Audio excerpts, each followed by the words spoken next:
नाज़रीन अस्सलामु अलैकुम वरहमतुल्लाहि वबरकातुहू। आप देख रहे हैं फ़िक्र नज़र पर दिन भर की 10 बड़ी खबरें। आइए मुल्क की तमाम बड़ी खबरों पर नज़र डालते हैं। एक से ज़्यादा निकाह और हलाला के खिलाफ दायर दरखास्तों पर 5 जजों की बेंच दशहरा के बाद समाअत करेगी। अदालत ने 9 दरखास्तों पर नोटिस जारी किया है।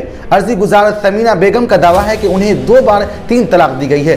दरखास्त में कहा गया कि मुस्लिम पर्सनल लॉ यानी शरीयत एप्लीकेशन एक्ट 1937 के सेशन 2 को आइन के आर्टिकल 14, 15, 21 और 25 की खिलाफ वर्जी करार दिया जाए।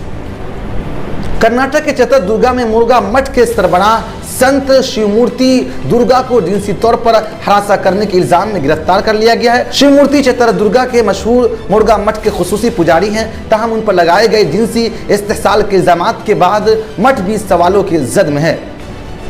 अदालत उज़्मा ने तलाक हसन मामले पर दरखास्त गुजारों के शोहरों को नोटिस भेजा है, जिसका कहना है कि इसकी बुनियादी तवज्जो ख़वातीन को राहत फराहम करना है। हालांकि बेनज़ीर हिना ने तलाक हसन के तरीक़े पर ही एतराज़ किया है। वाज़ेह रहे कि तलाक हसन शरीयत के इस्तिलाह में तलाक की एक शक्ल है जिसमें मर्द अपनी बीवी को 3 ऐसी पाकी के अय्याम में जिसमें हमबिस्तरी नहीं की हो तलाक देकर बीवी को क़तई तौर पर जुदा कर सकता है।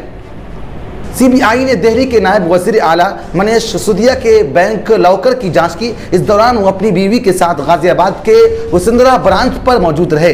उन्होंने पीर को ट्वीट में ये जानकारी दी थी कि CBI उन बैंक लॉकर की जांच करेगी। फिलहाल आम आदमी पार्टी और BJP के मेंबरान असेंबली हाथे में धरना पर बैठे हैं। तेलंगाना के वज़ीर आला चंद्रशेखर राव 31 अगस्त यानी कल पटना का दौरा करेंगे। KCR दोपहर के खाने पर बिहार के वज़ीर आला नीतीश कुमार से मुलाकात करेंगे। इस दौरान नायब वज़ीर आला तेजस्वी यादव भी मौजूद रहेंगे। बता दें कि चंद्रशेखर राव हुक्मरान भारतीय जनता पार्टी के खिलाफ मुल्क भर की अपोजिशन जमातों को मुत्तहिद करने के मिशन पर हैं। साथ ही वो हैदराबाद के फैक्ट्री में आतिशज़दगी से हलाक होने वाले बिहार के 11 मजदूरों के अहले खाना को मुआवजा भी देंगे। अक़वाम मुत्तहिदा ने पाकिस्तान में सैलाब से मुतासिरा अफराद की इमदाद के लिए $16 करोड़ की इमदाद की अपील की है। अक़वाम मुत्तहिदा ने मंगल को जारी अपील में कहा कि पाकिस्तान में आने वाले तबाहकुन सैलाब से अब तक 1100 से ज़ायद अफराद हलाक हो चुके हैं, जबकि 3 करोड़ 30 लाख अफराद मुतासिर हुए हैं। मुल्क में फसलें और इंफ्रास्ट्रक्चर को भी काफ़ी नुकसान पहुँचा है।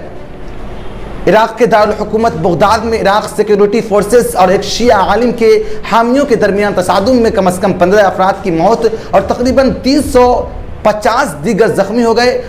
बदअमनी की सूरत हाल के पेश नज़र मुल्क भर में कर्फ्यू नाफिज कर दिया गया है। इराक़ के शिया मजहबी रहनुमा मुक़्तदा असद ने ऐलान किया कि वो सियासी ज़िंदगी को तर्क कर रहे हैं और अपनी सियासी दफातर को बंद कर रहे हैं। उनका ये इक़दाम मुल्क में मज़ीद कशीदगी को हवा दे सकता है। ट्विटर पर शाये होने वाला उनका ये बयान उनके हामियों की जानिब से इराक़ पार्लिमान की तहलील के मुतालबे की हिमायत करने वाले महीनों के मुज़ाहिरों के दरमियान आया है। एशिया कप 2022 में अपने पहले मैच में शानदार कारकर्दगी का मुजाहिरा करने वाले अफगानिस्तान की टीम आज बांग्लादेश के मद्दे मुकाबिल है। ये मैच शारजा में भारतीय वक्त के मुताबिक शाम 7:30 बजे से खेला जा रहा है। पाकिस्तान क्रिकेट बोर्ड ने पीर के रोज ऐलान किया कि शहंशाह अफरीदी लंदन रवाना हो गए हैं, जहां वो अपनी इंजरी का इलाज कराएंगे।